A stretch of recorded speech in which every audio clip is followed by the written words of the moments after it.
Conor Carroll, everybody. Hey everybody.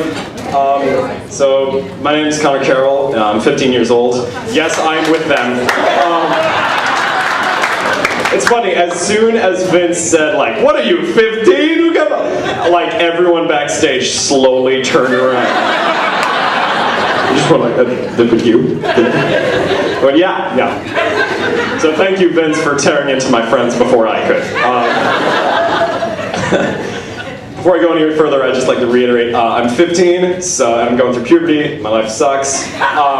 So please, if you have any like pity or courtesy laughs, let them loose, because, well, I will welcome them with open arms. So yeah, you're probably thinking, like, this guy's really mature for his age, or like, what is he doing here? I get that mature thing a lot. Like when I was born, the doctor just went like, "It's a boy," to which I responded, "Go." Snagged the cigar out of my dad's mouth, just started smoking. Being 15, being a teenager just really sucks. Because you're getting old enough where you start having responsibilities, you're young enough so that people still don't have to listen to what you have to say. And I kind of wish I was younger, as greedy as that sounds. Because when I was like 4 and I was sick, oh my god. I would not leave my bed, I would watch cartoons, I would eat orange sherbet, which is essentially poor man's penicillin, and not go anywhere. Nowadays, I could literally roll around in a pile of dirty syringes for half an hour.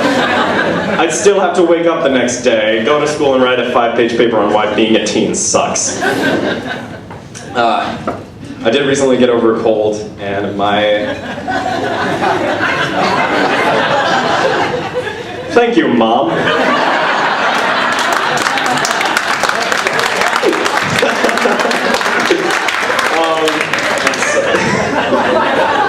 Speaking of my parents, that's right, I'm a kid comedian. Get ready for some parent jokes.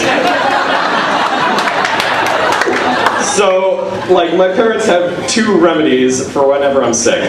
My dad always tells me to go to the bathroom. My mom always tells me to eat rice. Which constipates you, by the way.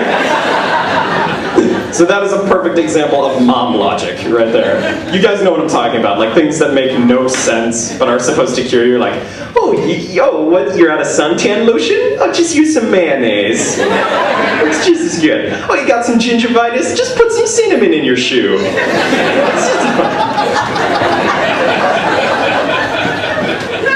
I don't know why my mother sounds like Carol Channing in my head. My parents are great, I love them so much, but there are little things about them.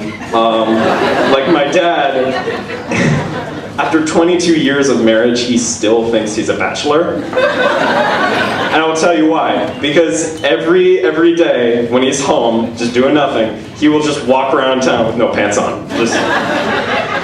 And it's funny because like this happens every night. It's just like, hey, good night, Connor. Hey, good night, Dad. Up on the couch. And as he's doing this, you can sort of hear him go like, "Till tomorrow, old friend." Like, dude, no, you have kids. If you gave half as much attention to your kids as you do to your pants, I would not be up here right now.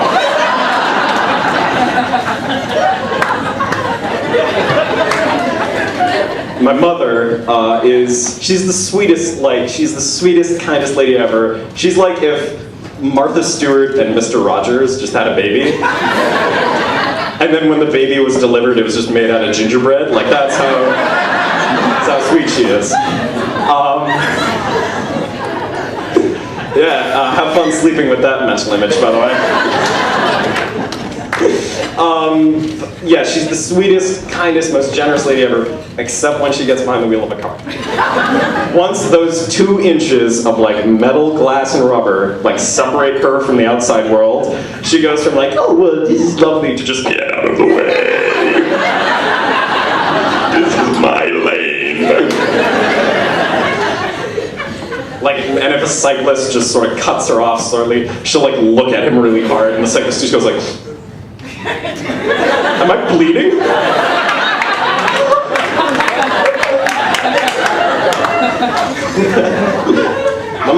she's a crazy driver. Like, recently we just moved from Brooklyn, upstate.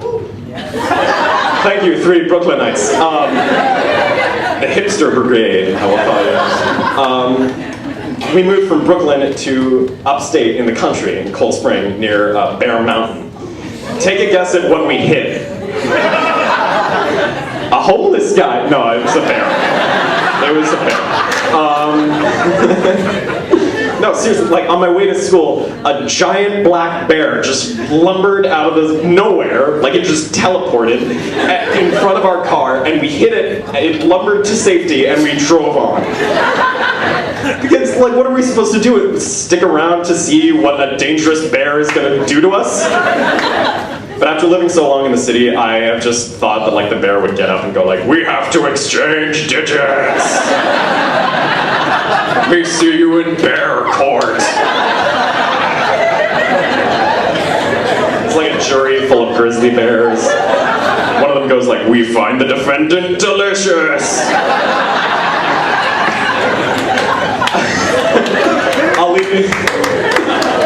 I will leave you with one useless bit of information you will never use in your entire life because, you know, I'm a human Snapple cat. The fruit fly mates over 100 times in a lifespan of 3 days.